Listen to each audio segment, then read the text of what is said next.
హైదరాబాద్ లో ఉచిత కన్సల్టేషన్ మరియు స్క్రీనింగ్ కొరకు ఎవిస్ హాస్పిటల్స్ ని సంప్రదించండి. ప్రేక్షకులు నమస్కారం. నేను doctor Ravishankar Irukulapati, senior endocrinologist, Apollo hospitals, Jubilee hills, Hyderabad. ఈ పర్టికులర్ ఎపిసోడ్లో డయాబెటీస్ ఉండేటువంటి వాళ్ళు పెరుగన్నం తినొచ్చా లేదా అనేటువంటి విషయం గురించి చర్చించబోతున్నాను. పెరుగన్నం అంటే ఏంటి అని కనుక చూసినట్లయితే అందులో ఉండేది పెరుగు అన్నం. అంటే ఏంటి, వైట్ రైస్ యూజువల్గా వాడుతూ ఉంటారు కాబట్టి వైట్ రైస్ ఉంటుంది ఎక్కువగా. కొద్దిమంది మాత్రమే బ్రౌన్ రైస్ కానీ లేకపోతే లో గ్లైసెమిక్ ఇండెక్స్ రైసెస్ మాత్రం వాడుతూ ఉంటారు.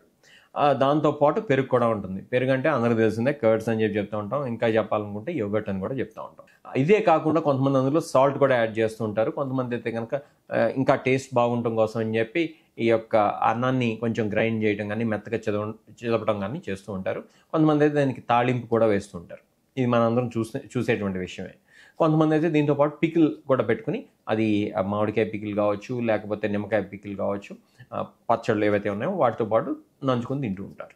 మనం అసలు ఒక్కొక్క అంశాన్ని చూసినట్లయితే కనుక ఈ కాన్స్టిట్యూషన్ కనుక చూస్తే వైట్ రైస్ అనేది మన శరీరంలో బ్లడ్ షుగర్ లెవెల్స్ పెరగడానికి కారణమయ్యేటువంటి కీలకమైనటువంటి ఒక ఫుడ్ ఐటమ్ కాబట్టి మనం వైట్ రైస్ని వీళ్ళంతగా తగ్గించేసుకోవాలని చెప్పి ఇదివరకు వీడియోస్లో కూడా చెప్పుకున్నాం.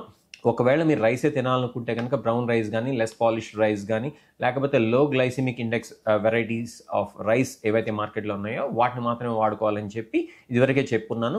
కాబట్టి ఆ ప్రాథమిక సూత్రం, ఆ ప్రిన్సిపల్ ఏదైతే ఉందో అది ఈ పర్టికులర్ విషయంలో కూడా, అంటే పెరుగన్నం విషయంలో కూడా వర్తిస్తుంది. కాబట్టి మీరు పెరుగన్నం తినాలనుకుంటే కనుక బ్రౌన్ రైస్ వాడుకోండి, లేదా గ్లైసిమిక్ ఇండెక్స్ తక్కువగా ఉండేటువంటి వెరైటీస్ మాత్రమే వాడుకోండి. ఇంకా కావాలంటే కనుక కీన్వాన్ కానీ మిల్లెట్స్ కానీ వాడుకుంటే మంచిది.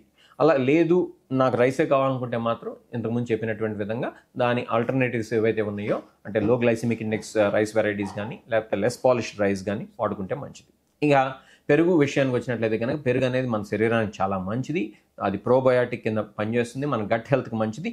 ముఖ్యంగా పులిసినటువంటి పెరుగు అన్నం అనేది మన శరీరానికి చాలా మంచిది, మన గట్ హెల్త్కి చాలా మంచిది, మన గట్ బయోమ్కి చాలా మంచిది అనేటువంటి విషయాన్ని మీరు వేరే వీడియోస్లో వినే ఉంటారు. నేను కూడా చేశాను దీని గురించి వీడియోస్. కాబట్టి ఇన్ జనరల్ అయితే కనుక పెరుగన్నం అనేది మంచిదే, కానీ బ్లడ్ షుగర్ లెవెల్స్ని పెంచుతుంది కాబట్టే దాన్ని మితంగా తీసుకోవాలి. అలానే అందులో ఉండేటువంటి రైస్ని మనం మార్చుకోవాలని చెప్పి చెప్పుకునేది. ఇంకా కనుక చూసినట్లయితే పెరుగులో చాలా మంచి చేసేటువంటి గుణాలు ఉంటాయి. అందులో కాల్షియం కాంటెంట్ ఉంటుంది, ప్రోటీన్ కాంటెంట్ ఉంటుంది. కాబట్టి ఏ రకంగా చూసినా కూడా పెరుగు అనేది మంచిదే.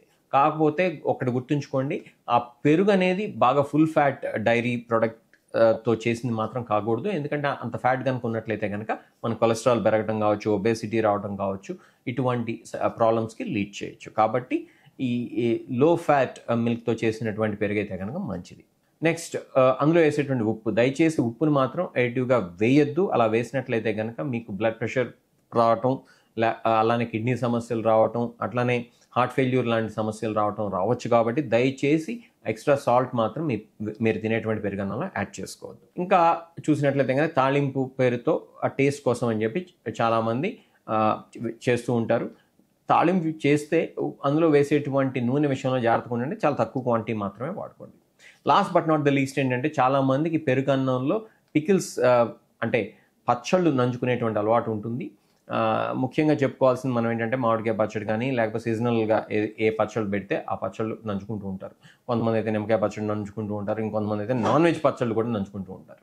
నేను ఈ విషయంలో మాత్రం చాలా గట్టిగా చెప్పబోతున్నాను, దయచేసి పచ్చళ్ళ జోలికి వెళ్ళొద్దు. ఎందుకంటే ఈ పచ్చళ్ళ వల్ల కడుపులో మంట దగ్గర నుంచి అజీర్తి దగ్గర నుంచి ముఖ్యంగా అందులో ఉండేటువంటి సాల్ట్ కాంటెంట్ ఎక్కువగా ఉంటుంది. కాబట్టి దానివల్ల blood pressure, heart problems, kidney problems లాంటి సమస్యలు కూడా వచ్చేటువంటి అవకాశం ఉంటుంది. కాబట్టి దయచేసి పికిల్స్ జోలికి మాత్రం వెళ్ళొద్దు. వెళ్ళినా కూడా చాలా తక్కువ క్వాంటిటీలో మాత్రమే తీసుకోండి. అది ఒక రెగ్యులర్ హ్యాబిట్ లాగా మాత్రం చేసుకోవద్దు. కాబట్టి ఇట్లాంటి జాగ్రత్తలు కనుక పాటించినట్లయితే తప్పకుండా పెరుగన్నం డయాబెటీస్ ఉండేటువంటి వాళ్ళు తీసుకోవచ్చు. కాకపోతే లిమిటెడ్ క్వాంటిటీలో తీసుకోవాలి. ఇంతకుముందు చెప్పినటువంటి విధంగా సాల్ట్ వేసుకోకుండా, పికిల్స్ నంచుకోకుండా, అట్లానే లో ఫ్యాట్ మిల్క్తో చేసినటువంటి పెరుగుని మాత్రం వాడుకుంటూ, అలానే రైస్ బదులు మీరు వైట్ రైస్ బదులు బ్రౌన్ రైస్ని కానీ లేకపోతే లో గ్లైసిమిక్ ఇండెక్స్ ఉండేటువంటి రైస్ వెరైటీస్ని కానీ వాడుకుంటున్నట్లయితే కనుక మీకు మంచిది. ఇంకా కుదిరితే కనుక కీన్వా కానీ లేకపోతే వేరే మిల్లెట్స్ని కానీ రైస్ బదులు వాడుకున్నట్లయితే మరీ మంచిది. ఇట్లాంటి జాగ్రత్తలు కనుక తీసుకున్నట్లయితే మీరు తప్పకుండా మీ గట్ హెల్త్ని ఇంప్రూవ్ చేసుకుంటూ పెరుగన్నాన్ని కూడా ఆస్వాదించడం అనేది సాధ్యపడుతుంది, బ్లడ్ షుగర్ లెవెల్స్ పెరగకుండా. Take care.